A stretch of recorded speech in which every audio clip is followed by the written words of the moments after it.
Bismillahirrahmanirrahim. Assalamualaikum warahmatullahi wabarakatuh. Waalaikumsalam warahmatullahi wabarakatuh. Waalaikumsalam warahmatullahi wabarakatuh, Pak Guru. Alhamdulillah, anak-anak semuanya, pada pagi hari ini kita bisa kembali belajar dalam keadaan kita. Kita kurang apapun. Gimana kabar anak-anak semuanya? Sehat semuanya? Alhamdulillah Pak. Oke, terima kasih. Kemudian sebelum mengawali pembelajaran pada pagi hari yang barokah ini, salah satu Pak Andi pengen untuk memimpin doa kepada Janin. Saya minta untuk terlebih dahulu, silakan salah satu Janin. Ya, terima kasih. Teman-teman semua, sebelum pembelajaran dimulai, mari kita berdoa. Raditu billahi robban wa bil islami dina wa bi muhammadin nabiyyan wa rasulah rabbi zidni ilman warzuqni fahman. Terima kasih Mas Janin. Oke, anak-anak semuanya, pada pagi hari ini kita cek kehadiran terlebih dahulu kepada namanya saya panggil, dan silakan mengacungkan tangannya atau bilang hadir. Mas Janin. Hadir, Pak. Oh iya, berarti hari ini yang nggak hadir Mas Raffi hari ini ya? Iya Pak, sakit Iya katanya. Pak. Sakit Oh ya, katanya. semuanya kita lanjutkan materi, yaitu nanti kita akan melihat salah satu tayangan video. Maka anak-anak nanti silahkan menonton video yang Pak Andi screenkan di sini. Kalau kita pengen benar-benar bisa ninggalin dosa, berawal dari hati juga. Kalau kita bisa benar-benar benci dengan dosa itu, kita dengan mudah akan bisa meninggalkan dosa itu. Contoh, ada seorang sahabat datang ke Nabi bilang, Muhammad, saya mau masuk Islam tapi dengan syarat saya masih boleh berzina. Kata Nabi, boleh masuk Islam aja gitu. Berzina? Ya. Syahadat. Setelah syahadat, Nabi bujuk pelan-pelan. Kata Nabi, coba kamu bayangin, gimana perasaan kamu kalau ada yang berzina dengan ibumu? Marah kan ya? Terus gimana kalau ada yang berzina dengan istrimu? Wah, gimana lagi? Terus gimana kalau ada yang menzinahi adik perempuanmu, anak perempuanmu? Marah banget gitu, benci banget dengan laki-laki itu. Terus Nabi bilang, begitulah perasaan laki-laki yang ibunya kamu zinahi, istrinya kamu zinahi, adik perempuannya kamu zinahi, putrinya kamu zinahi. Dia akan marah sekali, sakit hati bukan sama kamu. Ya Rasulullah, kata dia, dulu zina itu adalah perbuatan yang paling saya sukai. Sekarang zina itu perbuatan yang paling saya benci. Saya benci banget orang zina. Akhirnya dia didoakan sama Nabi, ya Allah, lapangkanlah hatinya dan bersihkanlah kemaluannya. Sehingga sejak saat itu dia gak pernah berzina lagi. Mulai dari benci. Kita harus belajar membenci perbuatan buruk kita, dosa-dosa kita, maksiat kita, benci dengan itu semuanya sampai kita malu kalau misalnya mungkin masa itu. Dan bukan saya mah dosa apa sih yang gak pernah saya lakuin, bangga dengan dosa-dosanya, minum ganja gitu-gitu kan ya. Misalnya bangga dengan dosa-dosa, berarti dia belum benar-benar benci dengan dosa itu. Kecuali kan kita nggak tahu niat orang ya, kita harus aja, kecuali niatnya emang benar-benar pengen sharing, memotivasi ini untuk diri kita masing-masing. Kalau itu masih menjadi kebanggaan dalam diri kita, itu belum taubat, dan kita nggak bisa ninggalin dosa itu. Mulai dulu dari kata Nabi, engkau membenci dosa seperti engkau membenci dilemparkan ke dalam api neraka. Bisa mendengar, Mas Haikal bisa mendengar suara saya? Bisa. Ya, tadi sudah melihat tontonan video tersebut. Kira-kira apa yang bisa kita ambil dari video tersebut, Mas Haikal?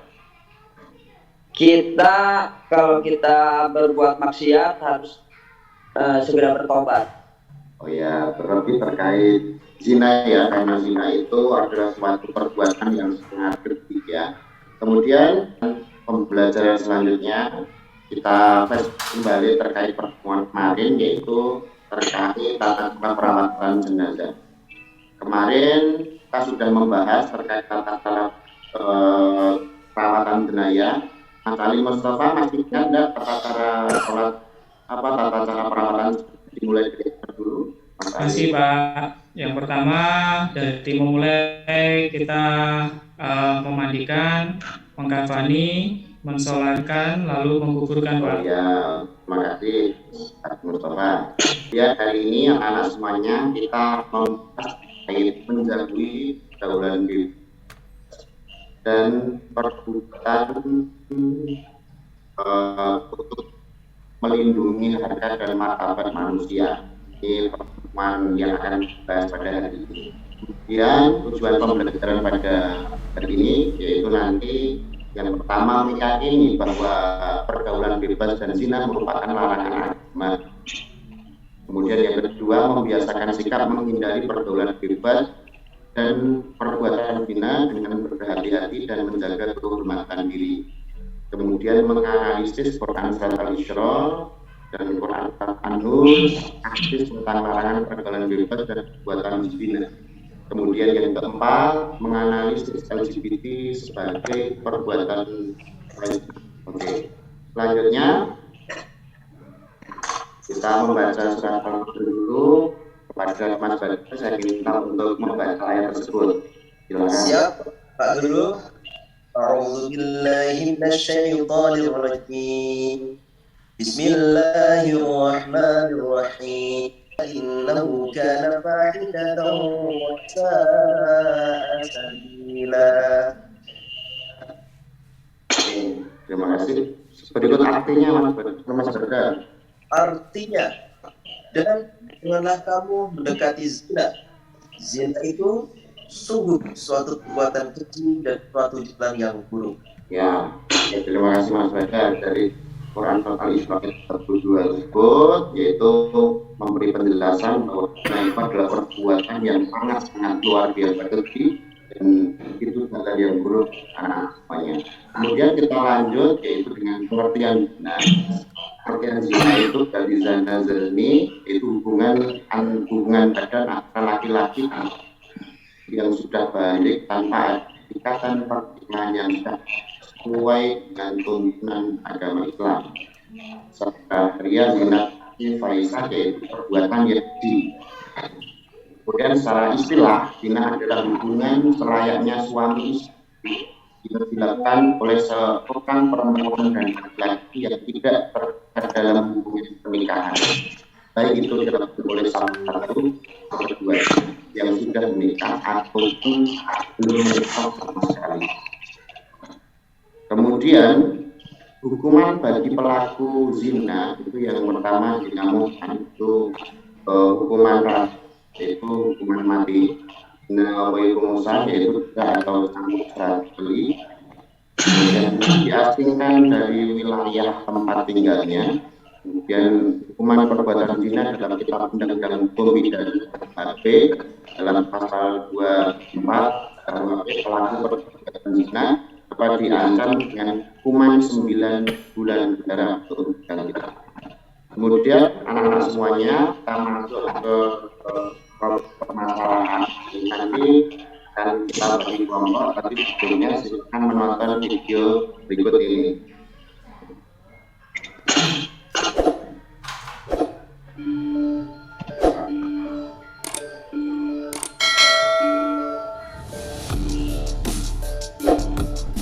Selamat datang di channel Lulus SMA.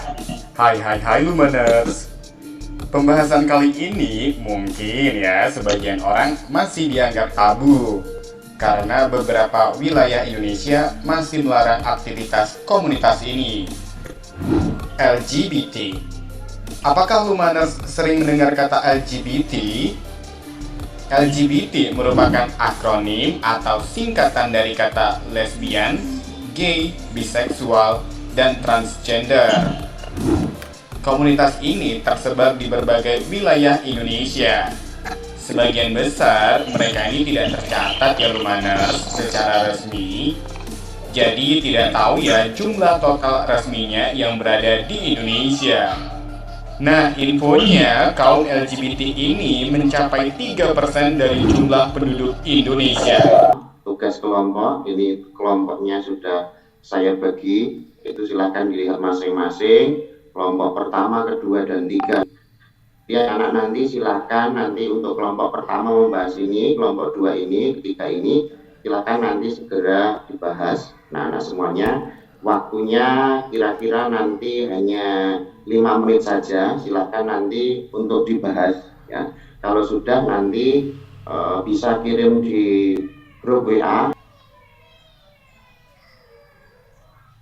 Oke, Mas Apri ada kesulitan. Kelompok 1 aman. Oh ya, oke. Kemudian Mas Jani, kelompoknya bagaimana, amankah? Aman Pak, proses. Masih proses Pak, aman. Mas Agus Pramono, kelompoknya aman, ada kesulitan enggak? Aman Pak. Aman semua ya, misalkan nanti ada kesulitan bisa dibicarakan dengan kelompoknya, nanti kita bahas bersama-sama.